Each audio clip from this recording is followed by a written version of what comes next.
Otep, bien-aimés frères et sœurs, vous connaîtrez la vérité et la vérité vous affranchira. Ça, c'est pas moi qui le dis, c'est la Bible qui le dit. Mais moi, je vous dis mieux. Vous connaîtrez la vérité historique, notamment celle de vos ancêtres kémites, et vous aurez une vision globale de ce que c'est que la vraie souveraineté politique.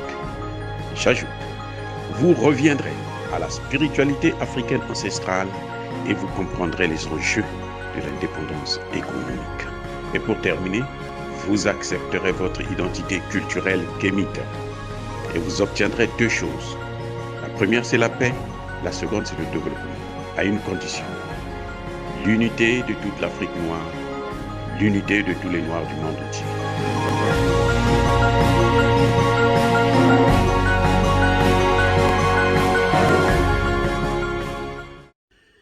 Otep à tous, bienvenue sur la chaîne des panafricanistes par essence, par conviction et par excellence. Celle des citoyens kémites par nécessité et obligation de combat. Nous sommes une chaîne qui n'est guidée que par nos ancêtres, et rien que par les ancêtres qui appartiennent à l'égrégore du monde noir. Par conséquent, nous ne croyons en aucun Dieu venu de l'étranger. Toutefois, cette vidéo n'est aucunement destinée à inciter à la haine ou à la violence, car nous menons un combat politique, géopolitique et géostratégique contre l'impérialisme, le colonialisme, le néocolonialisme et l'endocolonat, sur la base du principe fondamental qui nous a été légué par nos ancêtres, qui est celui de la Ma'at, c'est-à-dire vérité, justice. Nous vous disons la vérité afin que justice soit rendue à l'Afrique.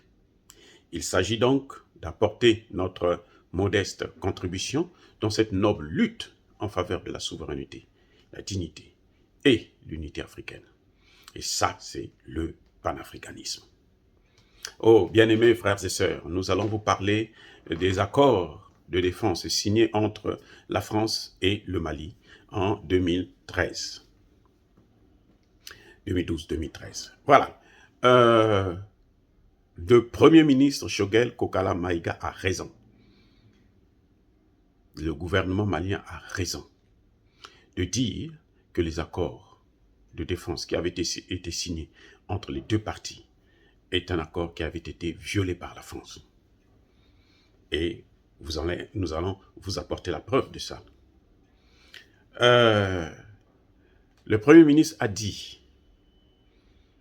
et a redit, a confirmé et a reconfirmé que effectivement, les accords qui ont permis la mise en place de l'opération Serval, qui s'est transformée après en Barkhane, ainsi de suite, et Takuba, sont d'ailleurs la négociation avec les parties concernées, c'est-à-dire que la France ne négocie avec le Mali. C'est la France qui a unilatéralement reconduit ces accords et violé grossièrement les accords de défense. Et pour un pays comme la France, où il y a beaucoup de juristes, c'est incroyable d'en arriver jusqu'à ce point. Écoutez ce qui se passe. Ces accords n'ont jamais prévu des troupes au sol. Donc, le Mali n'avait pas besoin de 4 000, 5 000 soldats. Ces troupes au sol-là, ce sont elles qui ont bloqué les troupes maliennes quand elles voulaient rentrer dans Kidal pour en terminer avec les djihadistes, les terroristes.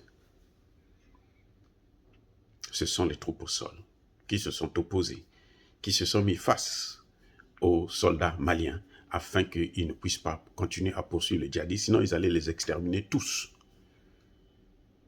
Et la France n'aurait plus de raison pour continuer à y rester. Donc il fallait les garder, il fallait les protéger, il fallait éviter le carnage. Voilà ce qui se passe exactement. Et quand le Premier ministre Choguel Kokala Maïga le dit, ce n'est pas juste parce qu'il a envie de salir la France. Non, il le dit parce que c'est la réalité. Nous allons tout à l'heure écouter le Premier ministre, l'ancien Premier ministre français, Alain Juppé. Il a été Premier ministre avec Jacques Chirac, il a été Premier ministre avec, je crois, Sarkozy, et plutôt, oui, ministre des Affaires étrangères avec Sarkozy, ainsi de suite. Donc, c'est quelqu'un qui connaît bien ce dossier, qui connaît bien ces affaires-là. C'est pas n'importe qui. On va écouter ce qu'il vous dit. Il y a une autre phase de l'opération. qui n'était pas prévu, qui avait même été exclu par le président Hollande, qui avait expliqué qu'il n'y aurait pas de troupes françaises au sol. Je vous rappelle qu'on est dans une ère géographique où la France a été dans l'ancien temps colonisateur et la présence de soldats français sur le sol de cette région sahélienne n'était peut-être pas la meilleure chose à envisager. Alain Juppé vient de parler. Et vous l'avez bien entendu, il a été clair là-dessus. Que l'opération au sol, les militaires au sol, n'avaient pas été prévus par ces accords. Et il explique pourquoi. Et c'est d'ailleurs, il dit même que François Hollande avait expressément exclu cette hypothèse. Il avait exclu cette hypothèse. Parce qu'il se disait que si nous envoyons des militaires au sol, alors c'est comme si on venait recoloniser le pays. Il avait été pour une fois un peu sage. Mais regardez ce qui s'est passé. C'est exactement le contraire. C'est-à-dire que les militaires français sont venus et puis la situation s'est aggravée. Puisqu'ils ont amené des militaires au sol, ils ont occupé le territoire, 80% du territoire. Écoutons ce que dit Choguel à ce sujet. Qui s'appelle Mali, un docteur qui s'appelle France, lui prescrit une ordonnance. Il est censé le soigner parce qu'il a mal à une partie du corps. Il donne 2 semaines pour le traitement. 6 semaines après, la métastase a gangréné tout le corps. Le malade est obligé tout au moins de s'interroger. Et le malade a décidé de changer de médecin? Le malade a décidé, est arrivé à la conclusion, que soit le docteur, il n'est pas bon, soit il a fait un mauvais diagnostic, soit la prescription n'est pas bonne, soit la posologie n'est pas bonne. Il faut donc changer un de ces paramètres. Et nous avons décidé, tout en gardant nos partenaires. Did you know that... Choguel a été clair. Et justement, c'est ce que la France ne voulait pas entendre parler. C'est ce que vous n'allez jamais entendre sur les médias français. Ils ne vous diront jamais que la France était venue occuper le Mali.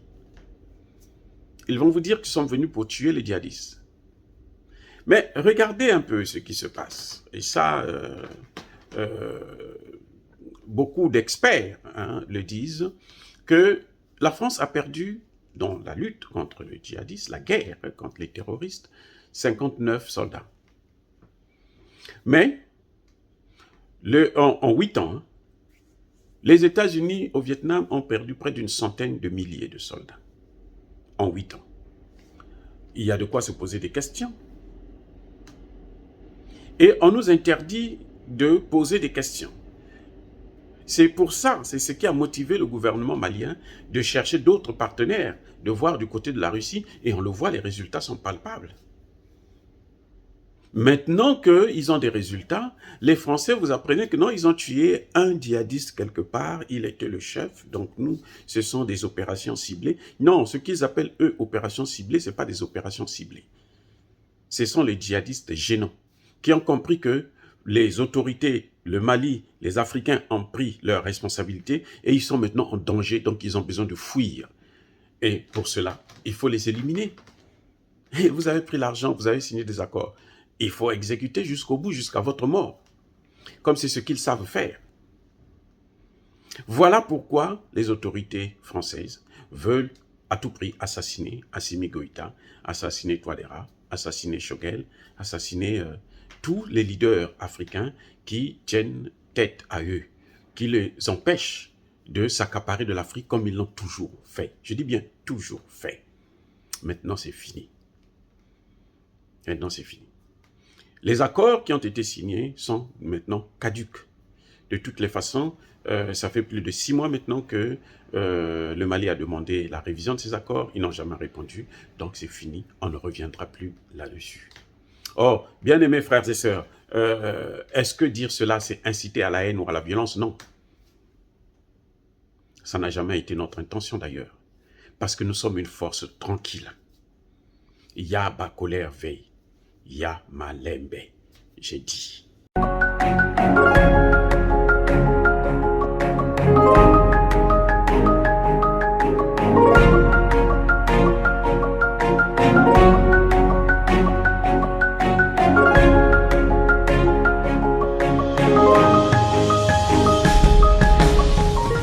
il marche par la foi et non par la vue, mais moi je vous conseille vivement de marcher par la connaissance scientifique et historique, notamment celle de nos ancêtres kémites, par les 5 sens et par l'intelligence.